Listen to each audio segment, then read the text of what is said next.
नमस्कार दोस्तों, स्वागत है आपका मेरे चैनल पे। दोस्तों, जिस तरह से इंडिया डिफेंस क्षेत्र के अंदर आत्मनिर्भर बनने के लिए आगे बढ़ चुका है, तो ऐसे में दोस्तों बहुत सी चीजें हैं जिसके ऊपर इंडिया काम कर रहा है। इसमें आपने स्टार्टअप का भी रोल देखा है, किस तरह से नए नए ड्रोन दिखाए गए एरो इंडिया 2021 के दौरान में, और इसी तरह से दोस्तों नई नई कंपनीज तैयार हो रही हैं। और सबसे बड़ी बात जो कही गई DRDO चीफ ने, वो कही है यूपी और तमिलनाडु के अंदर जो नए डिफेंस कॉरिडोर आ रहे हैं और किस तरह से ये नई डिफेंस इंडस्ट्री को आगे बढ़ने में मदद करेंगे, आज इसी के ऊपर बात करेंगे। चलिए दोस्तों शुरू करते हैं। तो दोस्तों, defence research and development organisation के chairman doctor G Satheesh Reddy ने शनिवार को कहा कि आने वाले जो डिफेंस कॉरिडोर प्रोजेक्ट है उत्तर प्रदेश और तमिलनाडु के अंदर, ये हमारे डिफेंस सेक्टर को बहुत बड़ा बूस्ट देंगे और साथ ही एक इकोसिस्टम का भी निर्माण करेंगे जो डिफेंस रिलेटेड इंडस्ट्रीज को आगे बढ़ाने में मदद करेगा। और दोस्तों, वे बोल रहे थे बिजनेस एक्सीलेंस अवार्ड के मौके पर, जिसे ऑर्गेनाइज किया गया था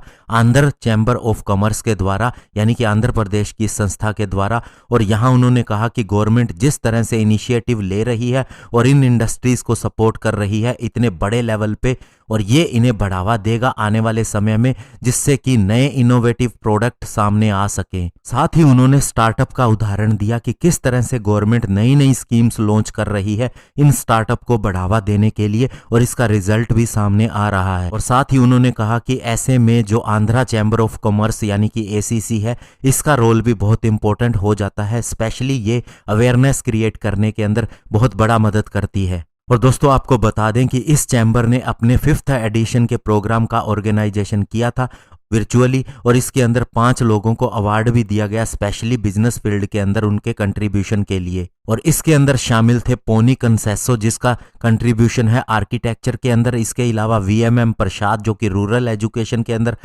बहुत बड़ा रोल निभाया है उन्होंने। पुलेला गोपीचंद स्पोर्ट्स के अंदर, विनायक C हेगाना, जो कि दोस्तों CEO और फाउंडर है शिवार नेचुरल के, जो कि एक MSME कैटेगरी के अंदर की कंपनी है। और इसके अलावा सुचित्रा इल्ला, जो कि दोस्तों जॉइंट MD है भारत बायोटेक इंटरनेशनल की, और ये फार्मास्यूटिकल के अंदर आती हैं। तो दोस्तों, ये तो हुई अच्छी बात, लेकिन इसके अलावा एक नेगेटिव बात भी सामने आ रही है, जो कि parliamentary standing committee on defence के द्वारा सामने आई है। और उसका कहना है कि DRDO की जो करंट मैन पावर है, स्पेशली जो रिसर्च और डेवलपमेंट प्रोजेक्ट के अंदर लगी हुई है, वो इनसफिशिएंट है। और इसके लिए parliamentary standing committee on defence ने एक रिपोर्ट भी पब्लिश की है।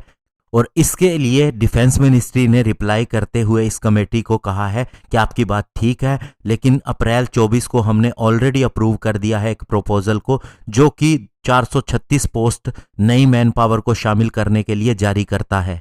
तो ऐसे में दोस्तों, सबसे बड़ी बात यह है कि अब अगर कहीं कमी भी निकलती है तो डिफेंस मिनिस्ट्री हाथों हाथ उसके ऊपर काम कर रही है। और इसके अलावा स्टार्टअप के जरिए और अन्य इनोवेटिव मेथड के जरिए बहुत ज़्यादा चीज़ें ऐसी की जा रही हैं कि डिफेंस सेक्टर के अंदर आने वाले 5 से 10 सालों के अंदर इंडिया बहुत ही आगे होगा, जिसके अंदर दोस्तों एक्सपोर्ट भी शामिल है। इसके लिए हमने अलग से लक्ष्य भी रखा है और इसे अचीव करने के लिए बहुत सी चीज़ें भी कर रहे हैं। और साथ ही हमारे सारे प्रोजेक्ट भी जल्द से जल्द पूरे हो रहे हैं और बहुत सी चीज़ों की प्रोक्योरमेंट भी हो रही है। तेजस फाइटर जेट के बाद में हमने अर्जुन मार्क 1 ने, जो लंबे समय से पेंडिंग था, उसे भी अप्रूवल दे दिया है और अब 118 टैंक इंडियन आर्मी को मिलेंगे। और दोस्तों, फाइटर जेट इंजन के ऊपर भी आगे बढ़ा जा रहा है। इसके लिए जो फॉरेन कंपनीज हैं उनके साथ में बात हो रही है और अगले 5 से 10 सालों के अंदर हमारा नेक्स्ट जनरेशन का फाइटर जेट इंजन भी तैयार हो जाएगा। और अन्य दोस्तों, मिसाइल के क्षेत्र के अंदर भी हमारी लगभग मिसाइल्स का काम पूरा हो चुका है और जो उनका अपग्रेडेड वर्जन है उसके ऊपर काम चल रहा है। तो ऐसे में दोस्तों बहुत सी चीजें हैं जो आने वाले समय में अपने आप को प्रूव करेंगी। धन्यवाद। जय हिंद।